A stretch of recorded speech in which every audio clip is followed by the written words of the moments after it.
नमस्कार दोस्तों, education by SBS channel में आपका स्वागत है। आज हम आपको एक ऐसे वीर योद्धा की कहानी सुनाने जा रहे हैं जिन्होंने अपने पराक्रम और कुशल रणनीति से मराठा साम्राज्य को उत्तर भारत में मजबूती दी। हम बात कर रहे हैं मल्हार राव होलकर की, जो पेशवा बाजीराव प्रथम के सबसे भरोसेमंद और प्रमुख सेनापति थे। तो चलिए इस महान योद्धा की पूरी कहानी जानते हैं। मल्हार राव होलकर का जीवन एक अद्भुत साहस और संघर्ष की कहानी है। उनका जन्म 16 मार्च 1643 को महाराष्ट्र के होल गांव में हुआ। वे एक सामान्य किसान परिवार में पले बढ़े, लेकिन उनकी महत्वाकांक्षा ने उन्हें सैन्य जीवन की ओर खींचा। उनका बचपन घुड़सवारी, तलवारबाजी और सैन्य रणनीतियों का ज्ञान प्राप्त करने में गुजरा। उनकी मेहनत और लगन ने उन्हें मराठा साम्राज्य के प्रसिद्ध सेनापतियों में से एक बना दिया। 1717 में मल्हार राव होलकर ने पेशवा बाजीराव प्रथम की सेना में दाखिल होकर अपनी पहचान बनानी शुरू की। उन्होंने अपनी गुरिल्ला युद्ध नीति और असाधारण घुड़सवार कौशल से पेशवा का विश्वास जीता। मल्हार राव को उत्तर भारत में मराठा शक्ति का विस्तार करने की चुनौती मिली। उन्होंने इस जिम्मेदारी को बखूबी निभाया, जिससे उनके नेतृत्व में मराठों का प्रभाव दिल्ली तक बढ़ा। मल्हार राव की सैन्य सफलताओं का एक महत्वपूर्ण क्षण 1730 के दशक में आया, जब उन्होंने मालवा पर विजय प्राप्त की।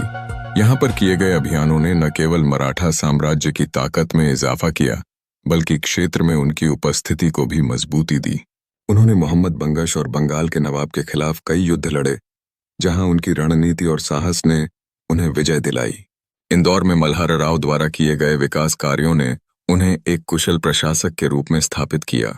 उन्होंने इंदौर को अपनी राजधानी बनाया और इसे एक समृद्ध राज्य में बदलने में महत्वपूर्ण भूमिका निभाई। किलों, मंदिरों और प्रशासनिक भवनों का निर्माण कर उन्होंने इसे मराठा साम्राज्य के एक प्रमुख केंद्र बना दिया। 1766 में पानीपत की तीसरी लड़ाई में शामिल होने के बाद मल्हार राव की हार ने उन्हें काफी दुखी किया। हालांकि उन्होंने इस हार के बावजूद मराठा शक्ति को पुनर्गठित करने का प्रयास किया। उनकी मृत्यु 20 मई 1766 को हुई, लेकिन उनकी विरासत और नेतृत्व की कहानी आज भी जीवित है। उनकी पुत्रवधू अहिल्याबाई होलकर ने इंदौर की सत्ता संभाली और इसे स्वर्ण युग में पहुंचाया। मल्हार राव होलकर ने केवल एक महान सेनापति के रूप में नहीं, बल्कि एक कुशल प्रशासक के रूप में भी देश की सेवा की। उनके पराक्रम और नीति हर भारतीय के लिए प्रेरणा स्रोत हैं। उनका जीवन हमें यह सिखाता है कि साहस और दृढ़ता से किसी भी चुनौती का सामना किया जा सकता है।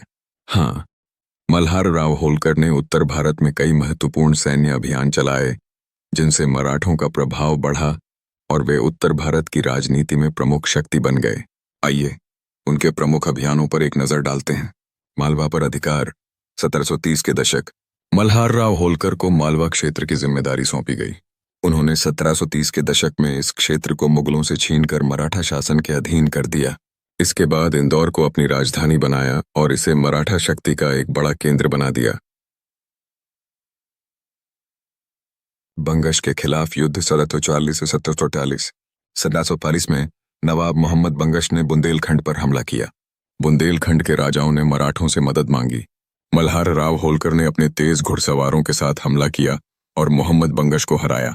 इस युद्ध में छत्रसाल बुंदेला ने भी मराठों का साथ दिया।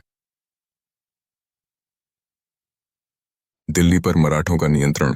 1750 से 60। मल्हार राव ने दिल्ली और दोआब क्षेत्र में मराठा शक्ति को स्थापित किया। 1775 में मराठों ने दिल्ली पर कब्जा कर लिया और मुगलों को मराठों के अधीन ला दिया। उन्होंने दिल्ली के आसपास के इलाकों में मराठों की शक्ति को बढ़ाया और मुगलों को केवल नाम मात्र का शासक बना दिया। पानीपत की तीसरी लड़ाई 1768। 1766 में अहमद शाह अब्दाली के खिलाफ पानीपत की तीसरी लड़ाई हुई। मल्हार राव होलकर ने इस युद्ध में भाग लिया, लेकिन मराठों को हार का सामना करना पड़ा। इस हार से वे बहुत आहत हुए और युद्ध के बाद दक्षिण की ओर लौट गए। रोहिल्ला और अफगानों के खिलाफ संघर्ष। 1780 के दशक में रोहिल्ला पठानों और अफगानों के खिलाफ भी उन्होंने अभियान चलाया।